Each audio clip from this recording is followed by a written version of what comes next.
Just 2 races ago, Max Verstappen was 104 points off the lead and written out of the championship. But now, after back-to-back wins in Monza and Baku, Max Verstappen is only 69 points away from Oscar Piastri. So a new question arises. Is this the start of an insane comeback, or still too little too late? In this video, we're going to use all of the data available to us to predict whether Max Verstappen still truly has a shot at the title, or is it all just rumors and drama? Hi, my name is Mars and welcome back to the channel. Let's start from the very beginning when these upgrades started to take part in Monza. At the Italian GP, Red Bull came out with the new underfloor package that truly has helped out Max Verstappen quite a bit. Max is a driver that without a doubt has the skill to be a race winner and a title contender and a champion. We've seen this in the past, but he truly didn't have the car this year. The question is, with this new car, with the new upgrades, is there enough time to win this championship still, or is it in the bag for McLaren? With this new upgrade in Monza, it was very clear that this Red Bull had clearly improved, and we can attribute this to many factors, but perhaps getting rid of Christian Horner was not so bad of an idea. So far, it looks like Laurent Mekies is leading this team down the right path, because we've seen nothing but improvement since then. What Red Bull developed for Monza was a new underfloor that gave him better downforce and better speed in the straights. This helped him a lot at Monza for the obvious reason that we call Monza the temple of speed. If you have a better underfloor, you get better speed on the straights, more control of the car, and it will even help you stick better to the ground on sharp turns.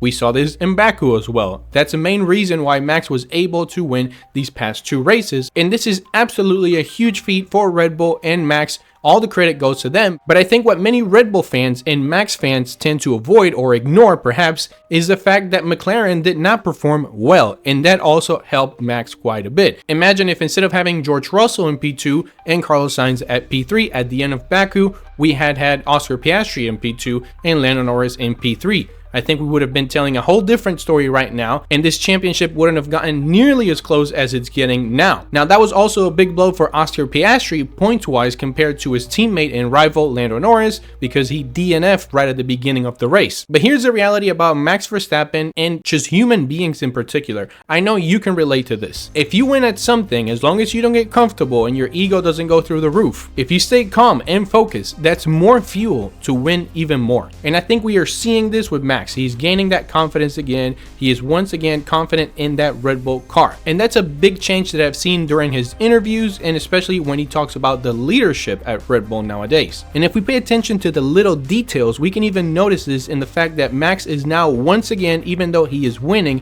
attempting the fastest lap. This shows us 2 things. He has gained that confidence again on that car, but he's also trusting this car's stability and performance enough that he is doing the calculation in his head. Should I go for the fastest lap and perhaps risk winning this race? Maybe DNFing on the last lap of the race just because I wanted to get the fastest lap. And he is doing all these calculations in his head, and he is still going for it. That shows you that he has trust in this car with these new upgrades, and trust in his leadership with the new leadership we are seeing at Red Bull. So now that we know where this Red Bull improvement came from, what state of mind Max is in, the big question is it realistic that he can still close this 69-point gap to Oscar Piastri and be champion this year? Let's start from the very beginning. We only have 7 races left to go and a few sprints. That's not that many races to close this gap easily. Is it feasible? Yes, but what are the odds? Before Monza, Max Verstappen was 104 points away from the leader, from Oscar Piastri. Now, after 2 races,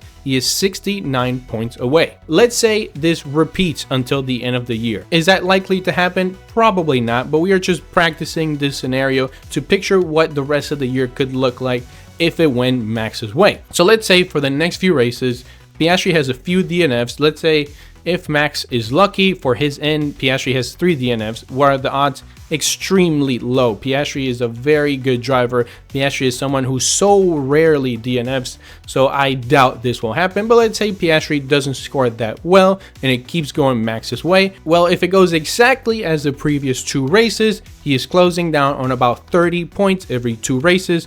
With 7 left to go, he can definitely close that 69-point gap and be champion this year. But that would be in the absolute best situation scenario for Max. Here's the reality. if Red Bull keeps the upgrades coming, which I don't know how much we'll get because we're getting so close to 2026 and teams will start looking more into the upgrades and putting more of their chips and cash into 2026 because of such a big regulation change. But let's say Red Bull wants to try out with winning this year and not focus so much on 2026, and they keep giving Max and Yuki Tsunoda some upgrades. Well, then we can confidently say that given his skill, he could win some of these races until the end of the year and therefore close this gap.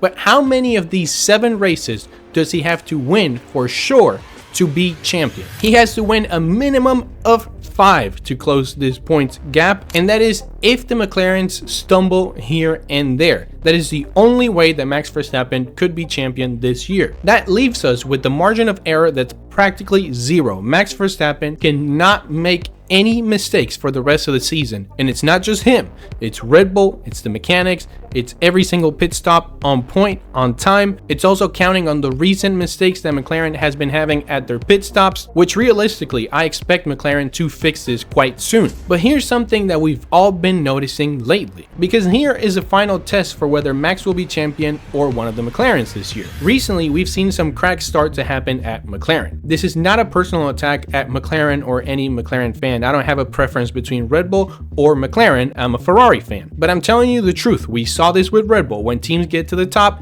they get comfortable. So will McLaren stay bulletproof or will the pressure break them? And this is when McLaren comes into play and can easily give away this title to Max Verstappen. McLaren obviously still has the fastest car on track, but the cracks are starting to show. What happened with Piastri and Baku after such a long streak of not DNFing shows us that the nerves are starting to creep in. I still believe that Piastri is one of the best drivers on the grid. I've said it many times since the beginning of the year that I predicted that Oscar Piastri will be champion this year. But things are changing quickly, and that's why we're doing this. Norris, on the other side, hasn't been as spectacular here and there as Piastri, but has stayed a little bit more consistent lately. And what we're seeing from McLaren shows vulnerability. Their issues with their pit stops, with team drama, with the driver swaps, that shows us that something inside of McLaren is boiling up. On top of that, all of a sudden we have a momentum shift. McLaren was getting confident that one of them was going to be champions. For sure they're going to win the constructors this year, but I don't think they even thought they were going to have any sort of challenge from any outside driver. After Monza, that changed, and especially after Baku, because now it's not just one race win for Max like we've had here and there even this year, but now it's starting to become a trend. And that's starting to worry McLaren. That means that McLaren drivers are now having to drive under a little more pressure than before,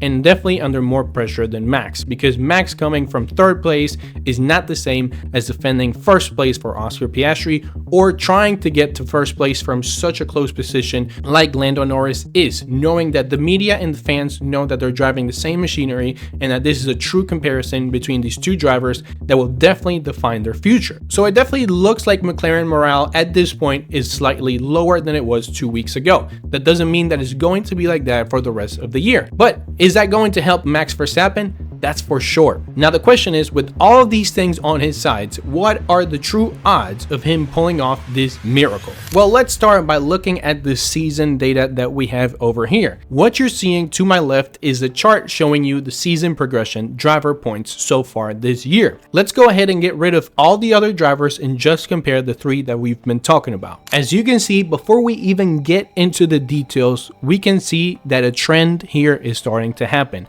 Everything we've been talking about put into a chart. McLaren starts stagnating over here at Monza and once again at Azerbaijan, struggling to score the same amount of points or keep this trend going that we were seeing before. On the other hand, a sharp increase for Red Bull starting over here in Hungary. We saw it at the Netherlands. Look at this. At this point, only 4 races ago, Max Verstappen was scoring 2 points, finishing P9. One race after that in the Netherlands, it seems like his home country completely changed the way he was racing. He finishes in P2 with 18 points, and then P1 with 25 and P1 with 25. On the other hand, the McLaren's 0 points, P20 for Oscar Piastri, 15 points, P3 at Monza, and when we look at Lando Norris, 7 points, P6 in Azerbaijan, Baku, and then at Monza, 18 points, P2. A clear trend is happening here, guys. I just wanted to show you this so you can actually put it into perspective. So after looking at this, what are the real odds of Verstappen actually pulling off this miracle with everything that we know now? So when we started this video, there was a lot of data that we hadn't reviewed yet that we weren't aware of.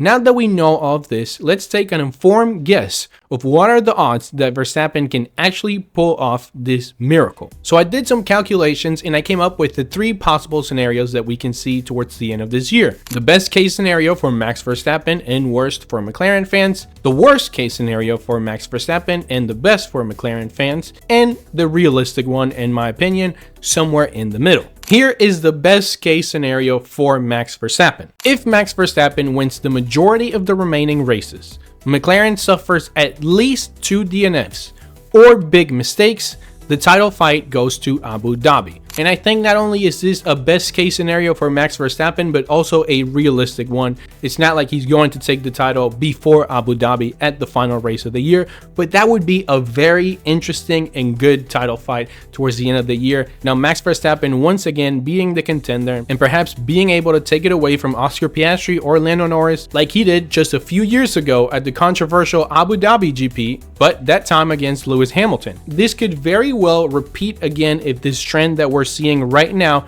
continues, and I'm actually very excited for that. I'm not rooting for Max Verstappen, I'm not rooting for Oscar Piastri or Lando Norris, I'm not rooting for any of them. I want to make it very clear, but I am rooting for competition. I like competition, I like close fights, and as a viewer and a long-time fan of Formula 1, I would love this scenario to play out and then let the best one win. Now, in the worst case scenario for Max Verstappen, McLaren stays consistent even if they're not performing at their best. Verstappen runs out of races despite looking strong and being in strong form, still doesn't have enough time and points to gain to catch up to Oscar Piastri. Now, here's the one that I think it's the most likely to happen, the realistic outcome. Momentum and upgrades are definitely backing up Max Verstappen at this point. So I think realistically, we're not going to see many drops in performance from Max. He's going to be a fierce competitor for the rest of the year. Now, from the McLaren side, I don't expect McLaren to stay in the hole like they've been for the past 2 races. I expect them to be right back to the top. So the most realistic outcome that I expect is a lot of competition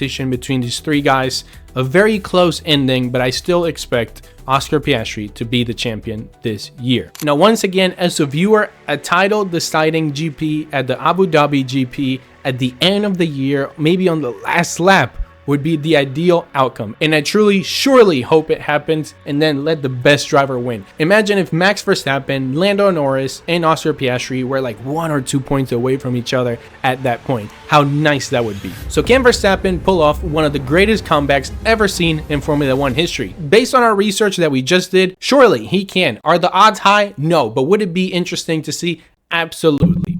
If you want to stay up to date through the rest of the 2025 Formula 1 calendar, you can click right here to subscribe to this channel, and you can click right here to watch the next video that I created just for you. Thank you so much for watching, and I'll see you in the next one.